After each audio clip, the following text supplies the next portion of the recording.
I may as well just walk away. Amen. Amen. Good evening. Good evening, true love. I don't know what it is about this book of Jeremiah, but I am stuck with Jeremiah. I am stuck with Jeremiah. I am stuck with Jeremiah. So if you open up your Bibles to the book of Lamentations, open up your Bibles to the book of Lamentations, chapter 3. Lamentations, chapter 3.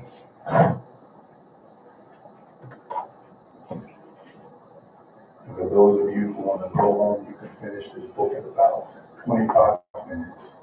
It's only 5 chapters.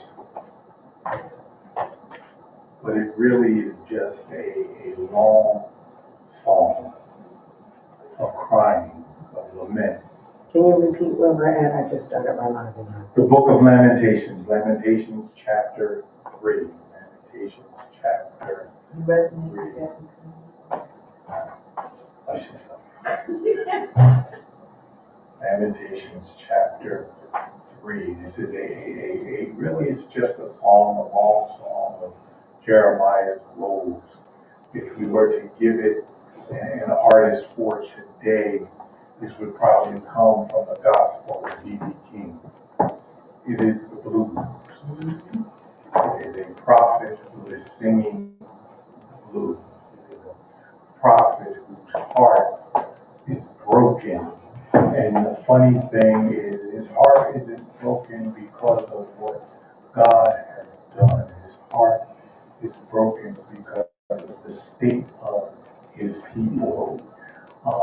And tonight I want to talk to you about, if I can, just want to talk to you about when enough is enough.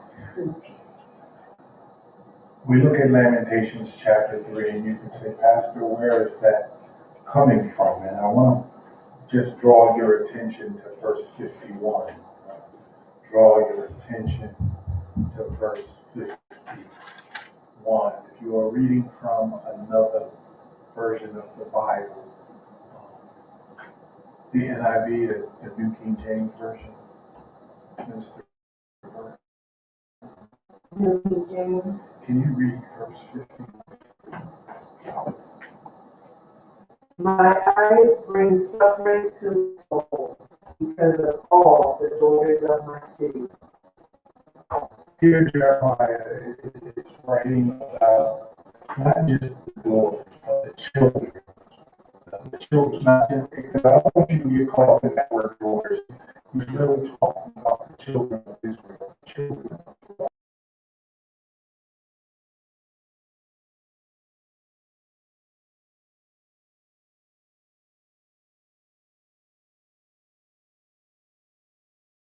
So, has anybody ever had their soul to grief? I mean, I'm not talking about crying. No, I'm talking about lamenting. I'm talking about weeping all to the best when he says, "Don't get no wailing." I don't just cry for attention. I want people who are so hurt that they know how to reach the heart of God. But here, Jeremiah, right here, this verse 51, he says, "My eyes have brought affliction to my heart."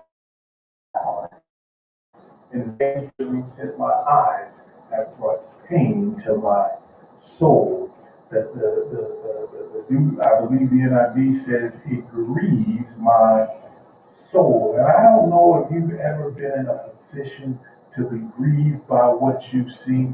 When we are killing one another, my heart is hurting. When I'm realizing that fathers are missing from homes, my heart is hurting. When I realize how much others don't care about us as much as we don't care about us, my heart is hurting. Have you ever been to that point where not only is your heart hurting, but your heart hurts so much that your soul begins to lament, your soul begins to cry? And this is what I'm going to call right here. Because when we give you an opportunity to speak about the lament of your soul, to speak about, and you don't have to give specifics, but just a time or a period what you saw hurt your soul.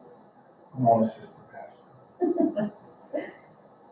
The biggest issue, I would say, well, there's a couple of them, but the biggest was hurt my soul was my father being out of the household at an early age and seeing how he was with my stepsisters and brothers as opposed to being in my home. Okay.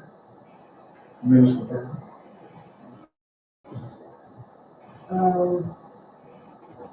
When my mother and I wasn't getting along at the time, I felt like there was nothing I could do to gain her love unconditionally. Okay. You don't want to participate? I don't want to get that question. Okay. There was a time for me when I want to say my soul grieved.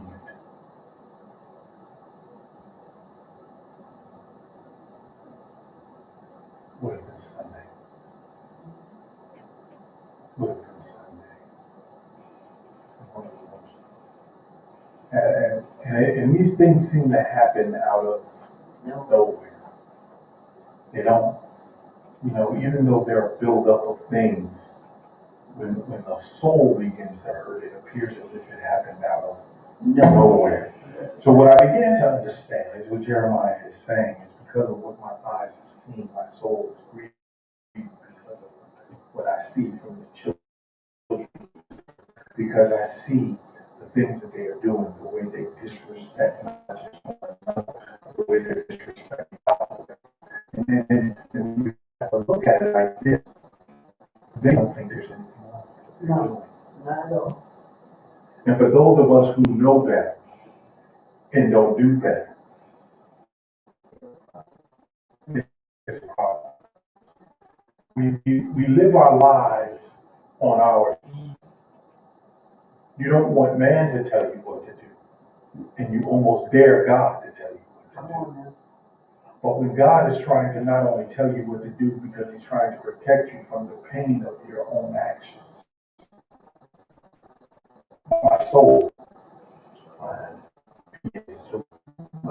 begins to lament because when I see you doing things that you're not supposed to do, I'm not talking about you personally, I'm talking about you generally. When you see them doing things, they see them starting to go the wrong way. And you know what's at the end of that tunnel. You know what's at the end of that room. And you don't speak out. Or even when you speak out and they still treat you wrong and wrong they're going, your soul begins to grieve. Because you know the pain they're about to let you. You know the heartaches they're about to hit. You know the headaches they're about to have. You know the backaches they're about to have. You know the crying they're about to do. You know all of these things. And Jeremiah says, my eyes.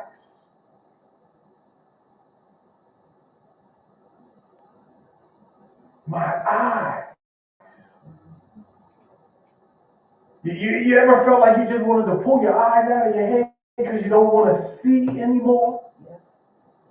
You want to rip your heart out of your chest because you don't want to feel anymore? Because you are at a point right now where your soul is crying out. And not crying out for man, but searching for the love of God, the comfort of God. Because you're vexed because of what you see happening in the world that you create. Come on now. Jeremiah starts off with your mercy every day. Because every day I wake up, there are some mercy.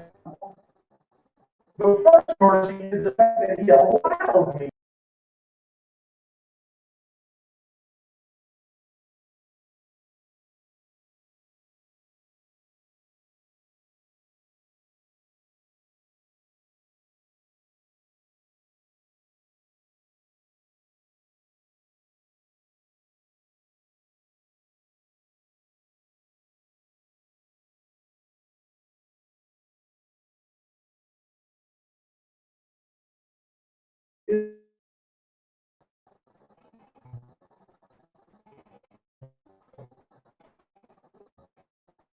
Look at this in verse 1 of that chapter. He said, I am a man that has seen affliction in my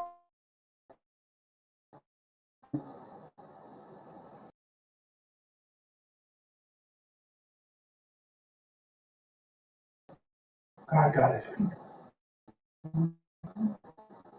And Jeremiah was a witness to the wrath of God. I don't know about I don't know if I'm going to be a witness to the wrath, but I know that I am a victim.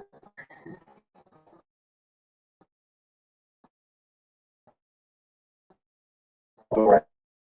Some of y'all don't think about it. Maybe not God is full wrath, but we've been a victim of his wrath. Because God has a way of showing you better than he can tell you. Because a lot of us, when he tells us, we decide to go lean to our own understanding of what he said. Even though we know what he said. He said, go left, you went right. And as you continue to go down your path, God had to show you that he knew better. God had to show you that I can show you better than I can tell you. And before you know it, not only do you go right, you make another right. And then you make another right. Until you get back to where you started and make the left. Because God has a way of getting you to do what he wants you to do. Now, what you may think is your will may be working out for a while. But what you begin to understand is for a while is just what it is, a while. And then God brings it all tumbling down right in front of you. He brings it down right in front of you because he wants to let you know that he's still God and that he still sits on the throne. And why do you say it like that, Pastor? Why is he up running and stopping? Because God doesn't have to run and stop. He sits on the throne, and that sitting is a posture of authority. Jeremiah said, my eyes. You see, he said, I've seen the affliction. He said, my eyes have shown me some things that have grieved my soul because I knew the outcome.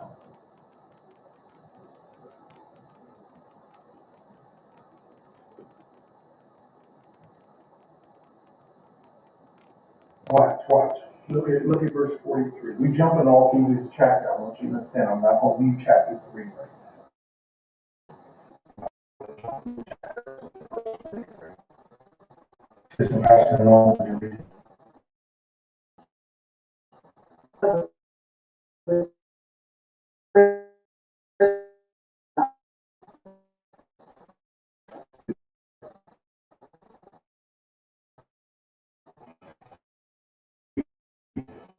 like you want to give God's praise to something other than God. You want to do what you feel is right and not what God says is right. Look at what he says. He covered with anger. He covered us with his anger. Catch that? Mm-hmm. Questions?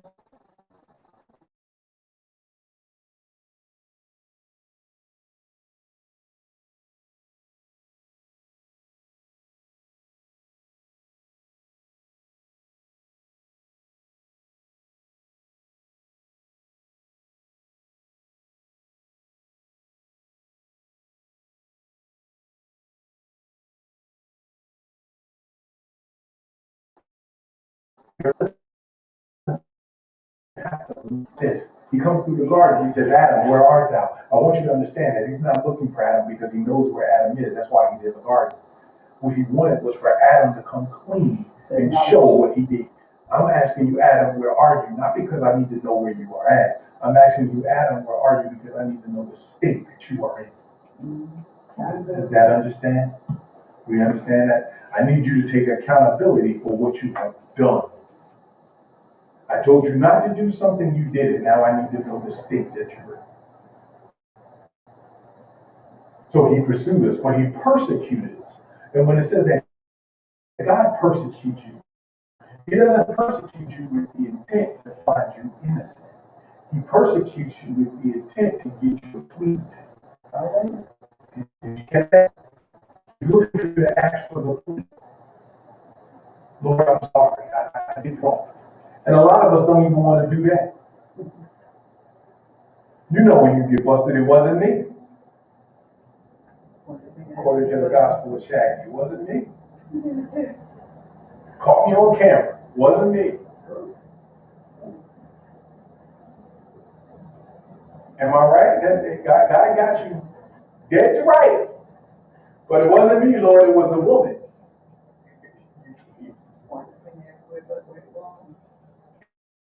And it's so easy to realize that you know what, Lord, you got me. And how do you get it? You ready? You ready for that?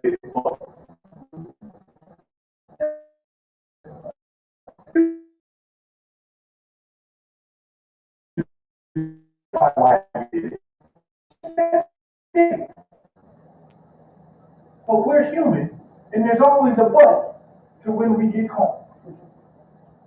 Before you got caught, there was no but. Am I right? That's right. Before you get caught, there's no but. But when you get caught, there's a but. But I needed to. No, you didn't. You chose. We make our choices our justification. And the problem is you have to realize that God, again, here we go, God didn't give you a choice. You made a choice. You created the choice. And then you took what you created. Right? And watch this. The Bible says, lean not to your own understanding. A choice is created from your own understanding. And then you select the choice you created from your own understanding. First Lady loves to say, lean not to your own understanding. But everything we do is based on our own understanding, not trusting in what God's word says for us. So Jeremiah said, my eyes have seen, and my eyes have caused my heart. My eyes have caused my soul to mourn. Because the people have chosen the curse and not the blessing. The people have chosen their affliction over being treated okay. So my eyes.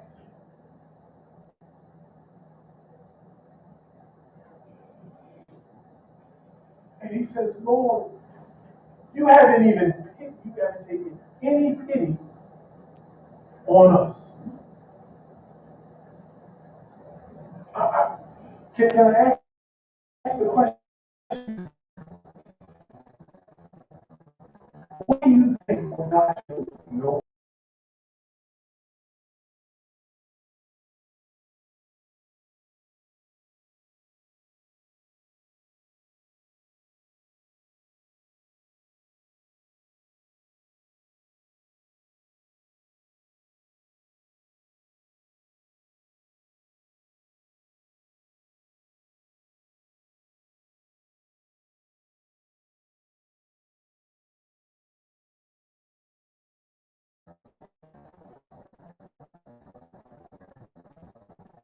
Have your eyes seen the affliction of the?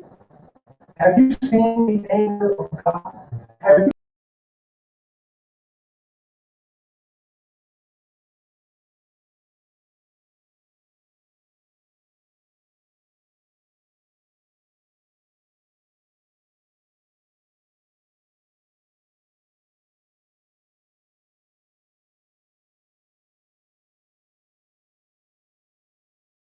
affliction and yet your soul isn't hurting?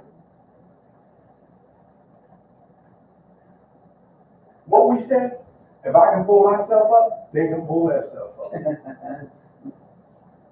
But the problem is you didn't even pull yourself up.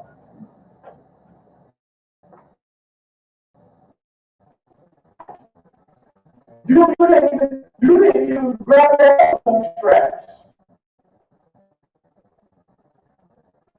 It's always what I did. Well,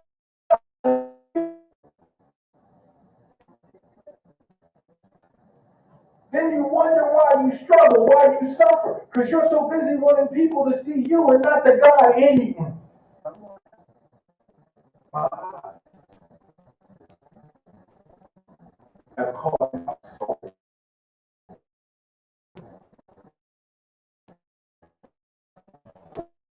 The days are every believers should be crying out to the Lord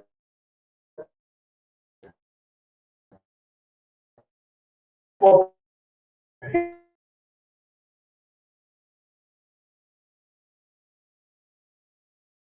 God have mercy on me. And at some point, stop asking for mercy on you and ask for mercy on the things that you see. Our children are dying in the streets, but we're not crying out. We're blaming God instead of begging God for mercy.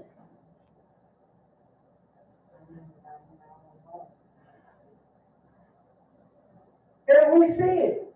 And guess what? Our souls aren't crying out. You know what we do? We give them the Christian words for that time. You know what they are? I'm praying for you. I'm so sorry for your loss. Are you?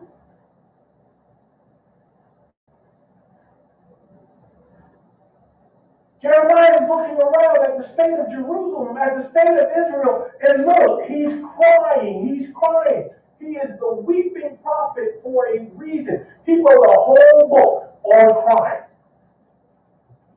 on him just crying, because he feels as though God doesn't love them. He feels as though God is persecuting them. He feels as though God isn't there for them. God is against them. This is what lamentation is about. Jeremiah grew to God.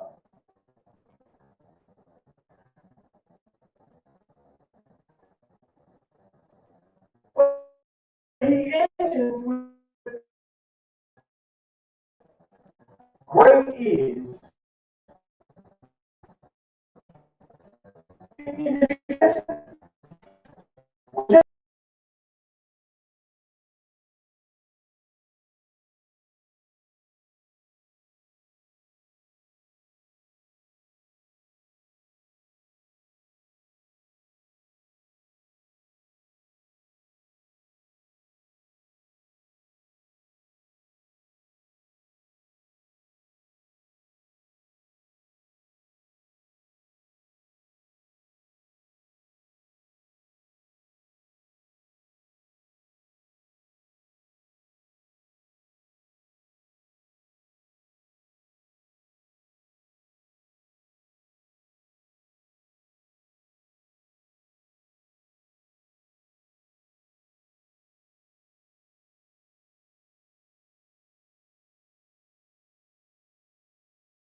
Us, but great is thy faithfulness.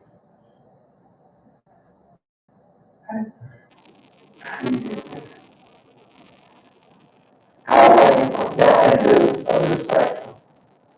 That is of the spectrum. 95 chapter 31 times.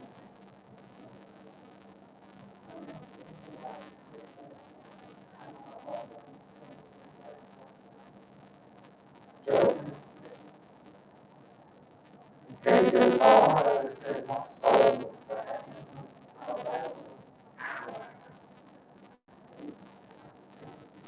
He brought me from the darkness into the marvelous light.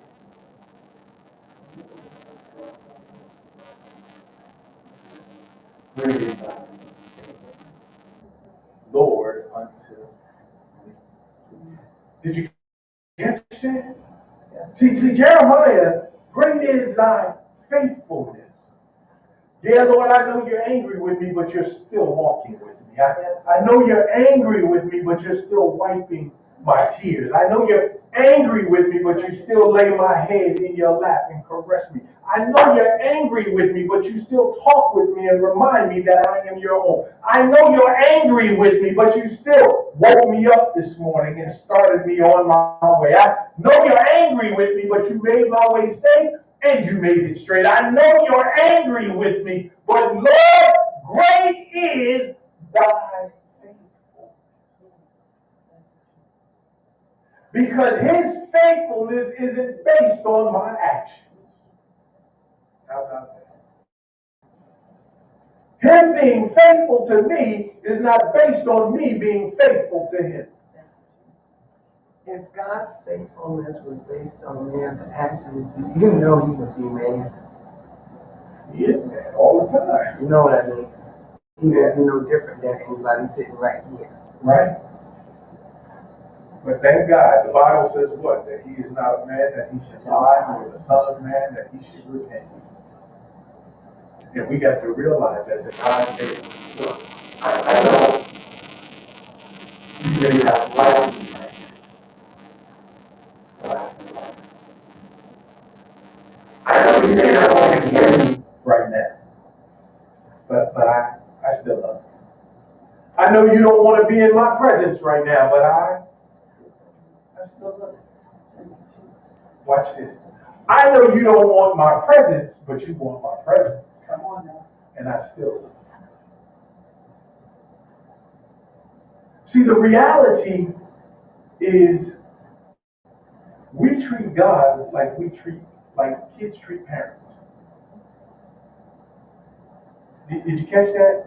We treat God like kids treat parents. And God shows us that on a daily basis. On a daily basis, God shows us that. When you see how kids treat parents, that's how we treat God. You go in the store and they're cursing out their parents and they're yelling and screaming at their parents and they treat their parents with all kind of disrespect. And guess what? That's just how we treat God. And it's funny because guess what? That's not what we see.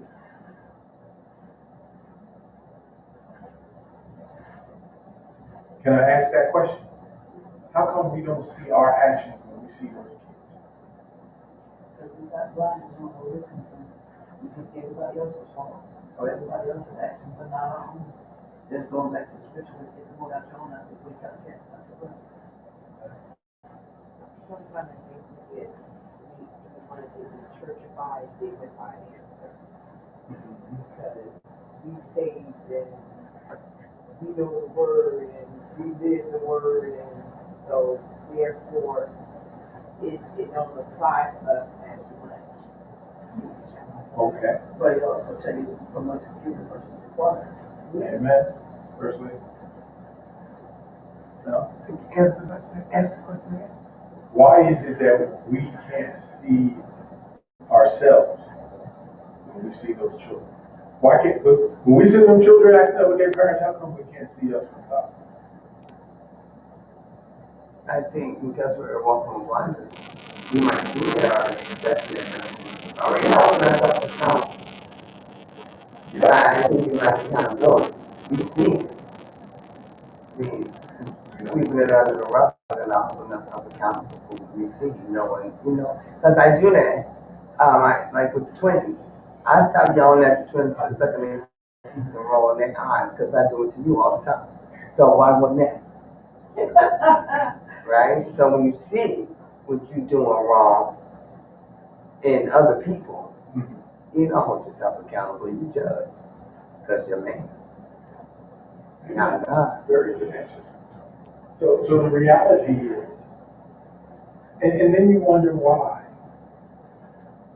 I heard somebody say once, children disrespect their parents when they see their parents disrespecting each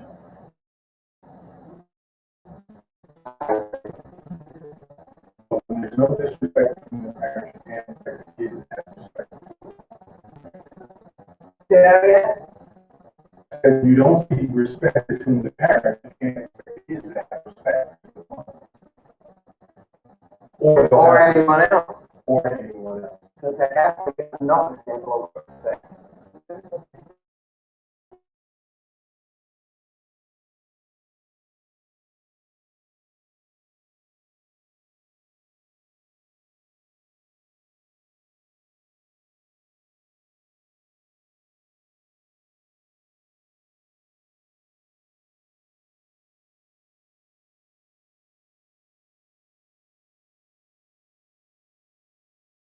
Respect us, respect. If you two talk about one another, what you don't think we gonna talk about you? So children do what they see their parents do. Or they don't do what they don't see their parents do. So what you begin to understand is, here we go. You sitting there looking at these kids do all this mess wrong. And God is sitting here looking at you. Because you know how you be in the store and you see that child acting up, you want to go over and pop that child, Yes. and God is standing there going, looking at you like this. There you go. God is giving you the same look you giving that child. You know, my mother used to do this thing. If we go in the store and there's a child acting up, my mother would look at me before I did. And I knew exactly, and I already knew exactly what she was talking about because I see the child acting up too. But I'm trying to figure out why you telling me you dare me. I ain't stupid.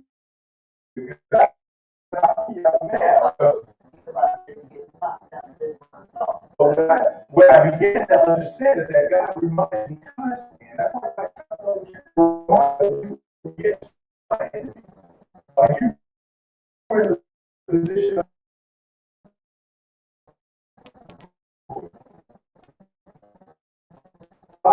like this, while you were yet sinners, he committed his love for you, that Christ died on the cross.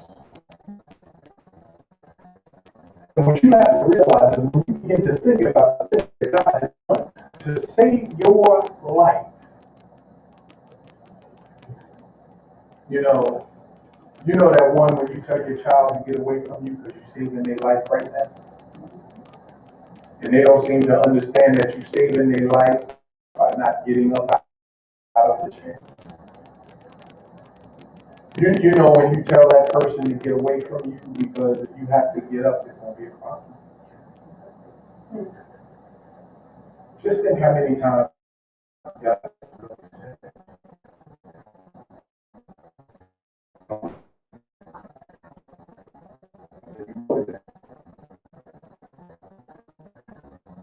And then you choose to go with them, and what comes behind that?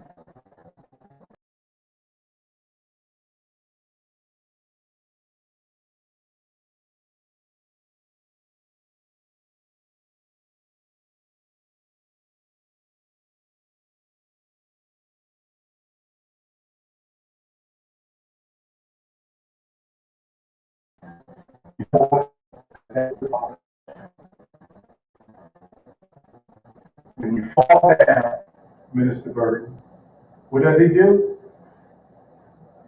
Pick you up, dust you off.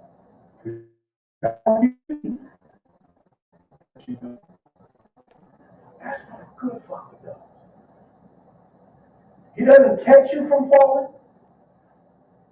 He doesn't stop you from falling.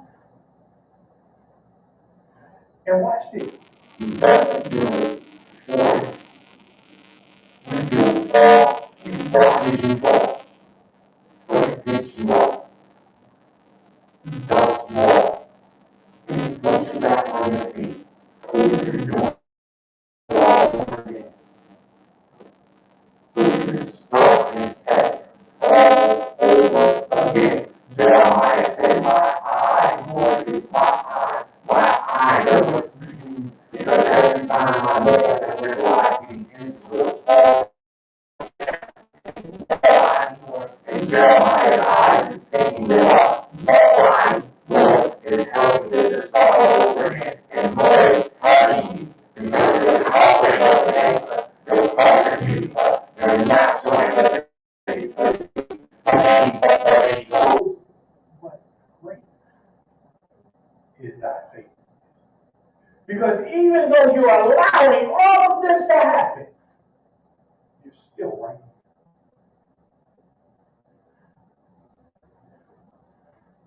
What do you say when you feel like he's judging you and persecuting, but yet he's drying your eyes?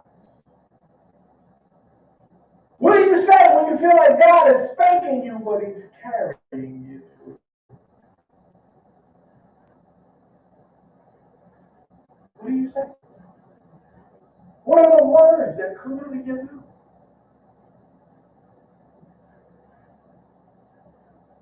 When you look around you and your whole world is falling down. When you look around and you got more bills than you got money. When you look around and there's no one reaching out to help you, but God is standing right there. And you're saying, Lord, why are you watching me fail? My eyes are causing my soul to mourn. What do you say? When all else has failed. When everything you tried has failed and you still have yet to try.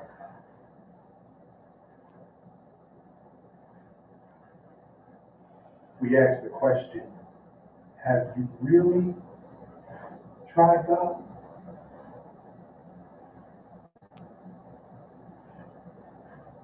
Now that's the question we should ask. Is that the right? I often tell the other drivers when they ask me questions, I say, you asked the right question, but you just asked the wrong person. Come on now. So I'm going to ask the right question, and I'm hopefully asking the right people. Have you really tried God? And when I say that, I want you to think before you answer. Because the correct answer, if we're honest, if we are honest, is Yes. the answer is No. see, because it can't be in some cases yes, and So I'm some saying cases that's the way we respond. that's the way they respond. The correct answer. Because in order for me to really try God, I've got to surrender. I've got to give up. I've got to stop fighting. I've got to get on my knees. The man said, the more you talk about me, the more I'll get on my knees. I've got to get on my knees. I've got to let God know I surrender. I love.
Amen.